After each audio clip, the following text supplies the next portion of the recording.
Assalamualaikum warahmatullahi wabarakatuh.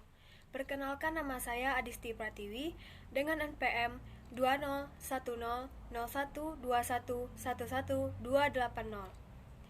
Saya berasal dari Fakultas Hukum dengan prodi Ilmu Hukum. Baiklah, pada kesempatan kali ini saya akan menceritakan sejarah Pancasila. Sejarah Pancasila.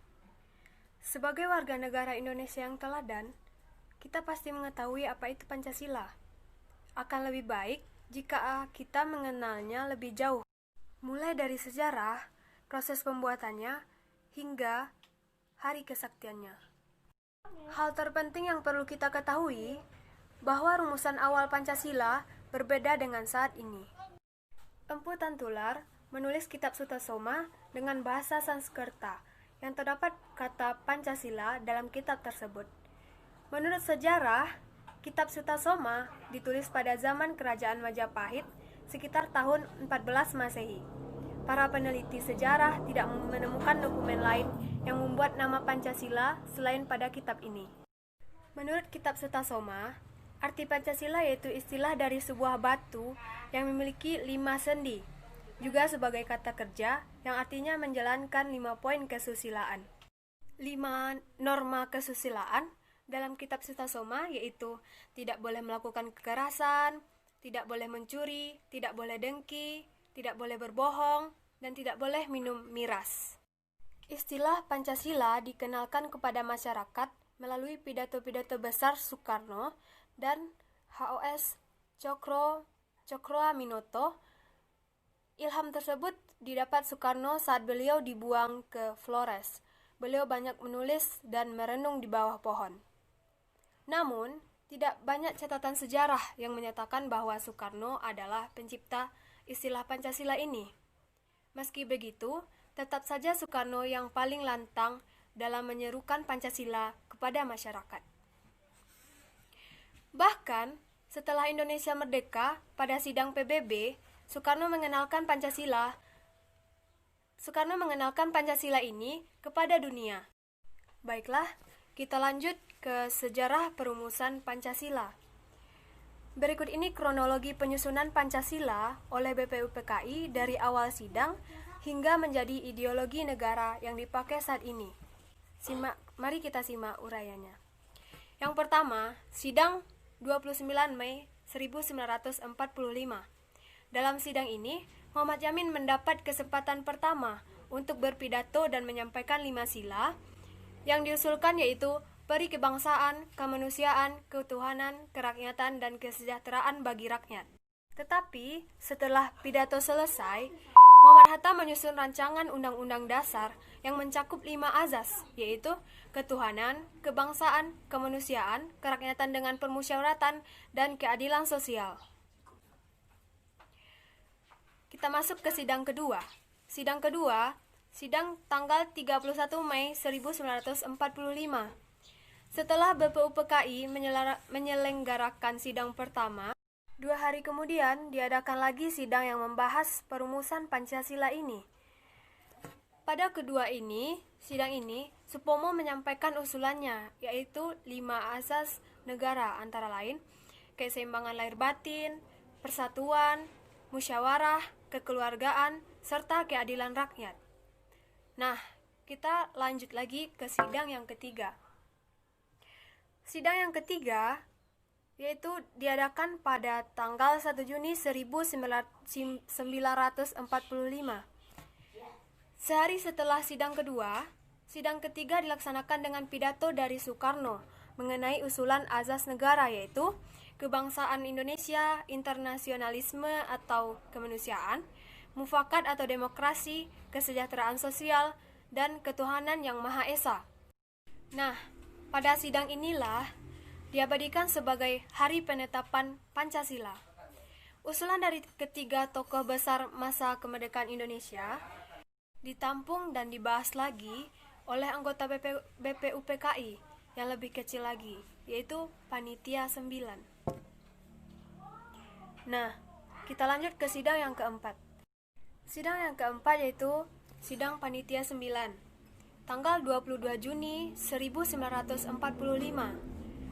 Pada sidang ini, naskah rancangan pembukaan Undang-Undang Dasar Piagam Jakarta atau Jakarta Charter telah berhasil dirumuskan oleh Panitia 9, yang isinya yaitu yang pertama, ketuhanan dengan kewajiban menjalankan syariat Islam bagi pemeluk-pemeluknya, kemanusiaan yang adil dan beradab, persatuan Indonesia, kerakyatan yang dipimpin oleh hikmat kebijaksanaan dalam permusyawaratan dan perwakilan, serta keadilan sosial bagi seluruh rakyat Indonesia.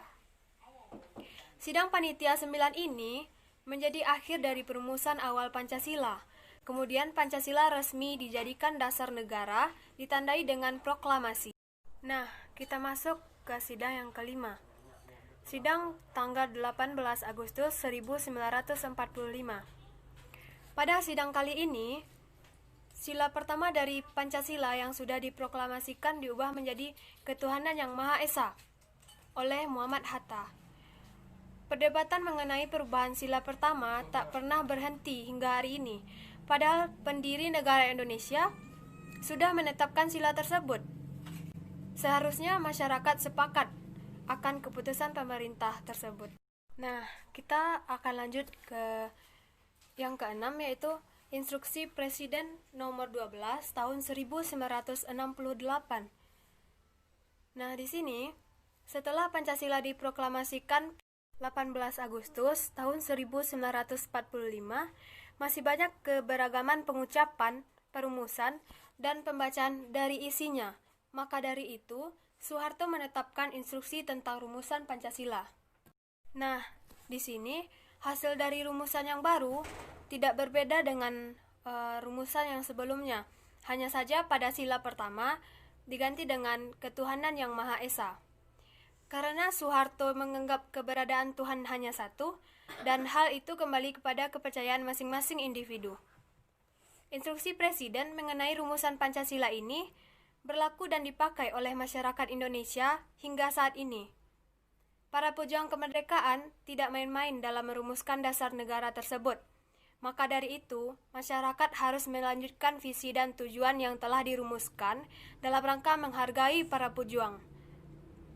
Nah, kita akan lanjut ke sejarah kesaktian Pancasila.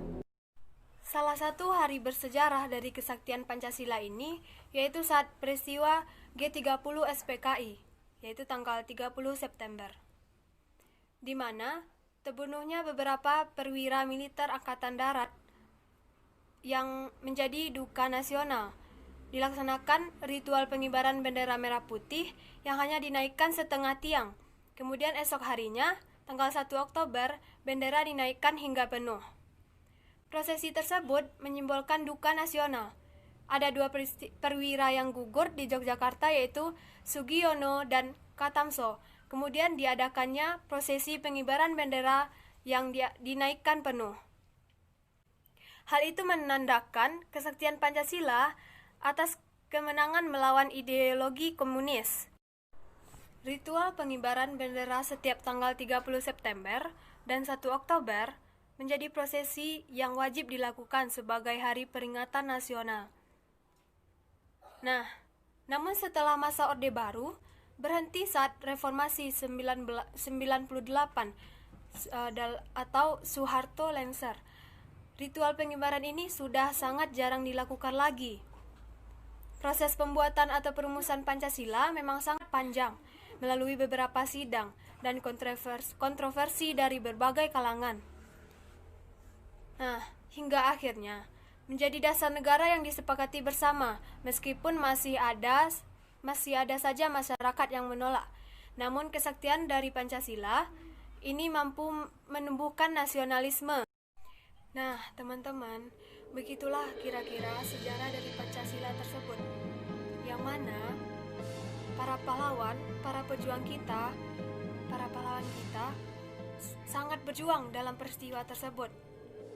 Nah, untuk itu kita harus menghargai jasa para pahlawan kita dengan cara yang pertama, saling menghargai dan menghormati, memiliki semangat cinta tanah air yang tinggi, tidak melupakan jasa para pahlawan, belajar dengan giat, memperingati setiap peristiwa penting, menjalankan Pancasila dan aturannya, menjaga keamanan dan ketertiban, dan lain-lain. Cara memperingati setiap peristiwa penting, yaitu salah satunya memperingati Hari Kesaktian Pancasila.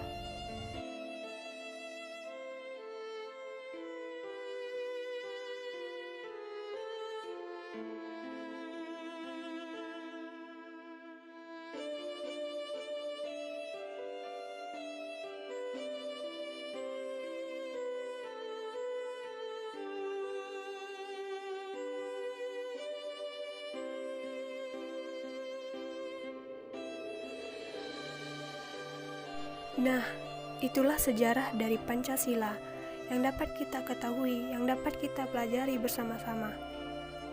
Sekian dari saya. Assalamualaikum warahmatullahi wabarakatuh. Hidup Pancasila!